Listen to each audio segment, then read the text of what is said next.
Hello, everyone. How are you doing today? So let me get to the bottom of this.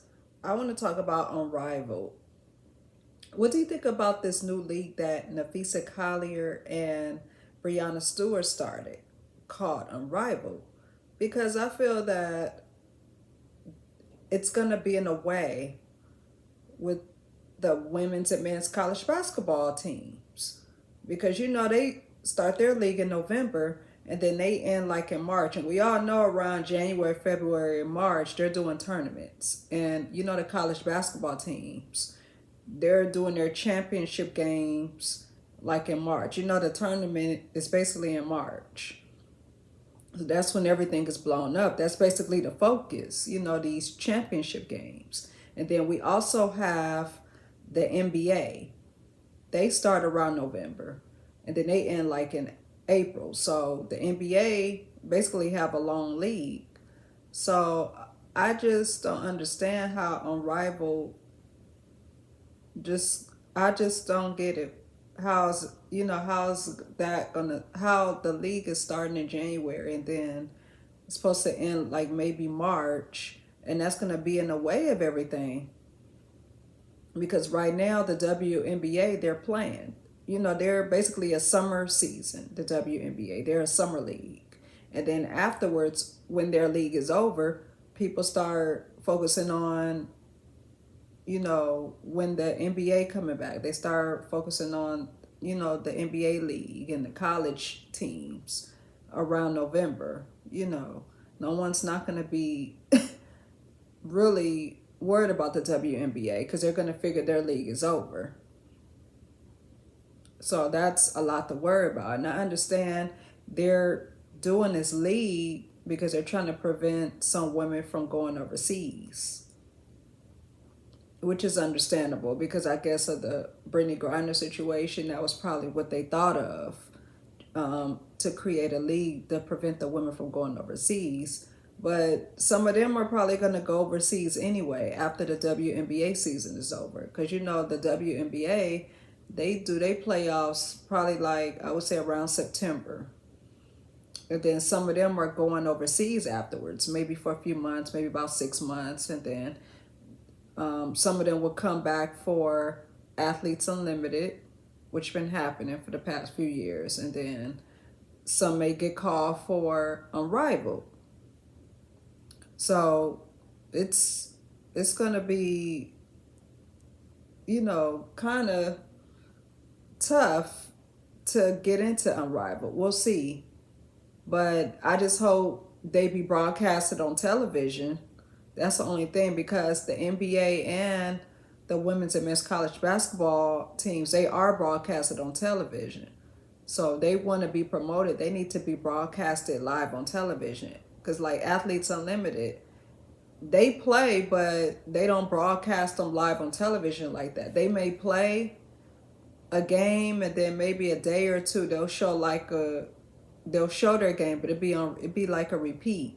But the only time Athletes Unlimited is playing is if they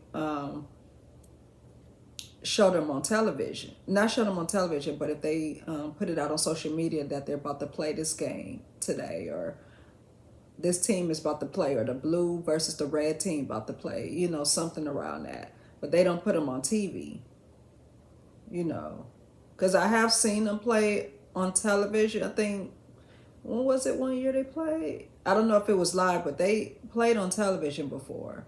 But I know a few months ago, maybe around February, March, when they were playing, they showed a game that was on repeat. Because I think when they played, then the next day they just put it on television. They already played, it wasn't live. So I just wonder how Unrivaled is going to play out. Like, are they going to be broadcasted on television? Like, I just wonder how that's going to be, because it's going to be a lot going on. We have a lot of basketball leagues going. We got the NBA league, we have the NCAA, men's and women's college teams playing. I mean, that's going to be it's going to be tough. I just I just hope they realize, what they're doing, with them trying to start this league, especially with, other leagues going on other teams, because people are going to be focused on, like I said, the college players, and they're going to be focused on the NBA.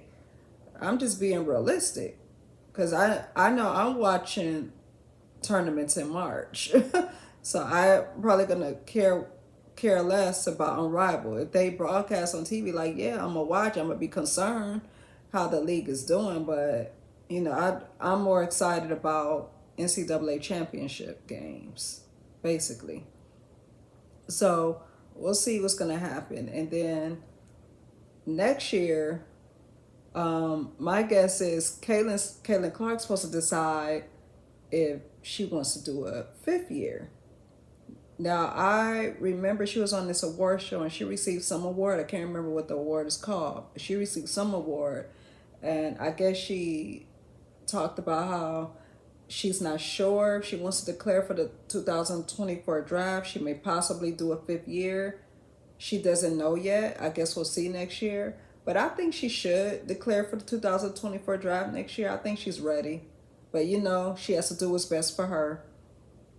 And if she do declare for the draft, I mean, we know she's going to be drafted number one. I mean, I would draft the number one. And then Paige Beckers, she may be drafted between 2 to 4. I would say 2 to 5, but I think most likely she may get drafted between 2 to 4. Now, if Caitlin Clark decides to do a fifth year, then most likely Paige Beckers may be drafted number one. But my concern with Paige Beckers is that she gets injured from time to time. So hopefully, she doesn't get injured again this year, because I know this whole year she did not play because she was injured very badly. So I hope she doesn't get injured this year, when they start playing again. Because that may affect her next year in the draft, by her being injured or whatever while playing college basketball. So, we'll just see what happens or whatever. So you guys have a great night. Bye-bye.